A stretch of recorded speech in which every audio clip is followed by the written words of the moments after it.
त्रेता युग का समय था और बहुत बड़ी घटना घटने वाली थी, लेकिन सीता माता के मन में बहुत घटनाएं शुरू हो चुकी थी। वह ये जान नहीं पा रही थी कि धर्म क्या है और अधर्म क्या।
रावण अहंकार और मोह के अंधकार में डूबा हुआ है।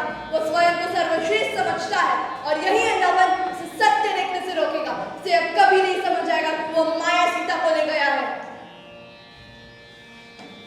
हे सीते, क्या हुआ? ये लगती तुम्हारी रक्षा करेंगी। रावण का दमन तुम्हारा अभ्यारण्य है। लेकिन कब तक है अभी? ये तो कब समाप्त होगा? जब राम विजयी होंगे और लंका का पतन होगा। मैं सीता को रावण की चाल से छुड़ाऊंगा, चाहे वो कहीं भी हो, पाताल में, आसमान में, गहरे महासागर में या ऊंचे आसमानों में, मैं सीता को जीतते रहूंगा। मैं आपका साथ दूंगा भैया। धर्म की जीत होगी और अधर्म की हार। धर्म की जीत जरूर होगी। क्या हुआ सीते? क्या सोच रही हो आप? यही कि अगर मैं माया की सीता की जगह होती तो क्या मैं वह रेखा पार करती? ये दुनिया तो अब मुझे इन्हीं नजर से देखेगी ना कि सीता ने धर्म तोड़ा और रेखा पार की। क्या एक ब्राह्मण को भिक्षा देना धर्म नहीं है? एक धर्म का पालन करने के लिए दूसरे धर्म को तोड़ना उचित नहीं था। धर्म सबके लिए अलग होते हैं सीता। मैं समझ नहीं पा रही हूँ। देखो, धर्म के मार्ग भी सीधे नहीं होते। कभी कभी एक धर्म का पालन करते हुए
पर क्या आगे क्या है मेरा भविष्य?